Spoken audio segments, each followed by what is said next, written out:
Yo, what's up? It's DNA for sure. And this video is about grounding yourself, centering yourself, keeping yourself out of a state of nervousness, making sure that you're all good in any situation.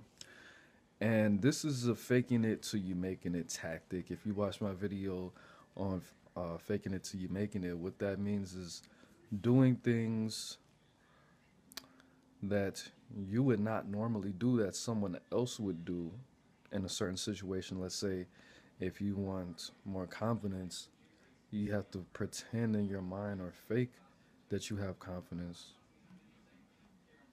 You have to do what confident people do first to feel confident. You can't just want it bad enough and just wake up and be perfect.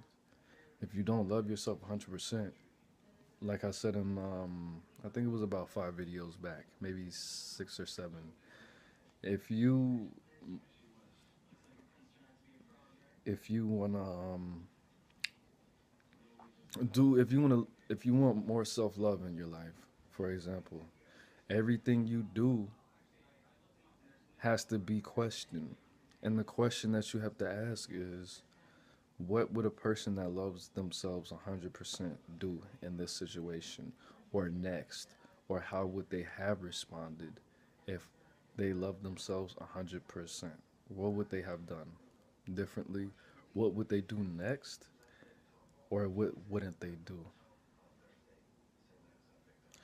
So, in order for you to feel less nervous or anxious or awkward in certain situations, I found that it's easier for me to pretend in my mind that I'm high as fuck. Because I know when I'm high as fuck or drunk as fuck or pilled the fuck out, that I'm not gonna feel nervous in any way. And if other people see me high as fuck or drunk as fuck and see me swagging and comfortable and things like that, it's gonna be easier and less intimidating to open myself and feel more comfortable in certain situations. Let's say I'm supposed to be a guest speaker, or I'm supposed to speak in front of like 100 people or some shit, or even 10 people. 10 people's not that bad, but let's say 10 people was my boiling point, whatever. I do this in a lot of my videos also, where I look drunk or look high and I'm talking a certain way, but I'm not really that fucked up or fucked up at all. But certain situations, I put on a song that I would listen to, 2 or 3 songs that I would listen to if I was high as fuck or drunk as fuck. And then I go into that situation and I let my body know, like, look, where you have to pretend like we're high right now. So I might walk normal and take a little stumble to the left or stumble to the right, or walk and stop, like, oh, fuck, am I as fuck? And giggle and keep laughing and keep walking, or talk to or say things that somebody high would say. And that's not always the ideal method, but you should know when to use these or when not to use these. Let's say you have to get in on the bus before you go talk in front of these 100 people. You get on the bus, put your fucking ASAP Rocky on, and really feel that you're high. You have to blink slower. You have to laugh with your eyes open. You have to giggle when people. You have to what? No, man. You might even want to call somebody. See, that just made me feel higher right now. High. You might want to even have to call somebody and talk to them like you're high as fuck, and make sure they question you or talk to or at least respond to you as if you were high as fuck, or might want to call you back if that person doesn't like talking to you when you're high. Make sure that they think that you're high, because if they think you're high, then you're going to think you're high even more. So you get on stage, you fucking say, you talk for fucking 5 minutes or whatever. You go into that situation pretending like you're high. Now, if you not being high is really important to this event or these surroundings, then it's probably best that you not do it. But when you do it for long enough, it's gonna get not boring, but it's gonna be to the point where okay, we're not so anxious anymore because everybody thinks we're high, or we're okay with not being high anymore, since enough people responded to us being that comfortable that they're comfortable. When I'm fucking high and when I'm drunk, people are more comfortable around me. And when people are comfortable, I'm comfortable, especially when they respond to my level of comfort. And that's what a lot of people with anxiety and things like that experience. If you're not comfortable, you're gonna feel like other people are not gonna be comfortable around you. When you're on fucking hard ass drugs, you feel like everybody's looking at you.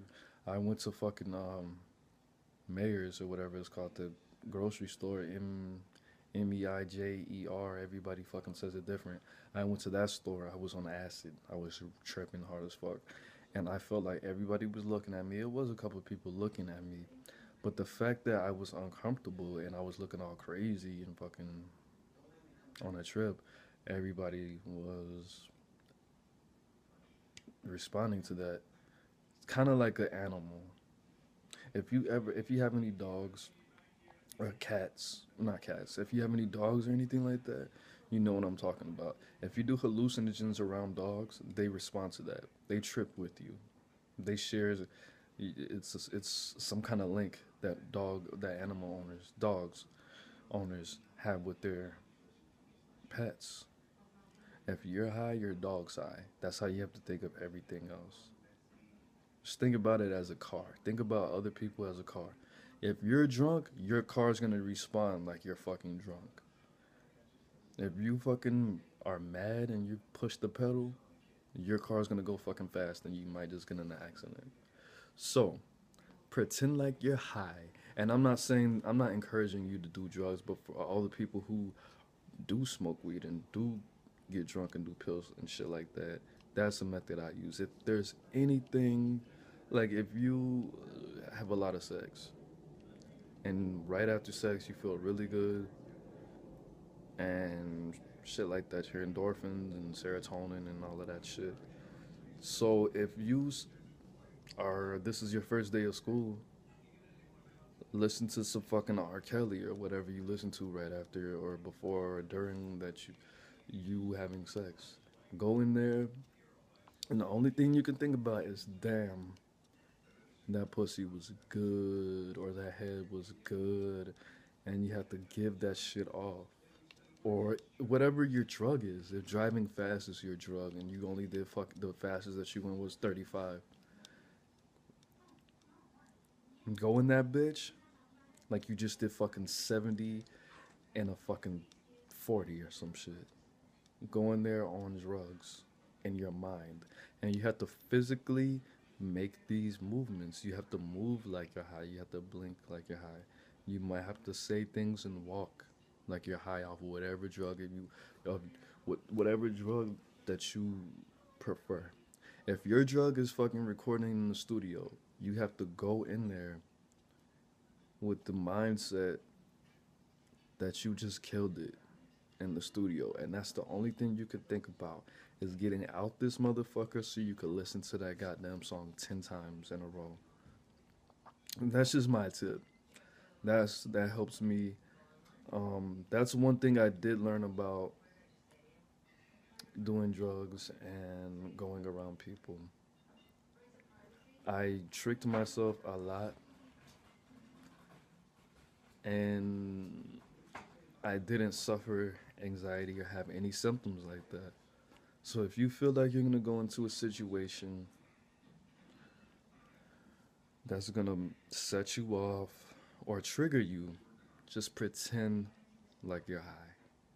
For it, like if you have bipolar disorder or ADHD or you're on your period and you're suffering mood swings, before you respond, just remember you're high as fuck. It's DNA for sure, spreading that wisdom, spreading that peace, spreading that love. Let me know what you think. Comment, like, subscribe. Give me some feedback. And this is just a little taste. You know, this is not like a real deep video. It's just a tip, a life hack to suffering from anxiety and nervousness. All right, stay out. Peace.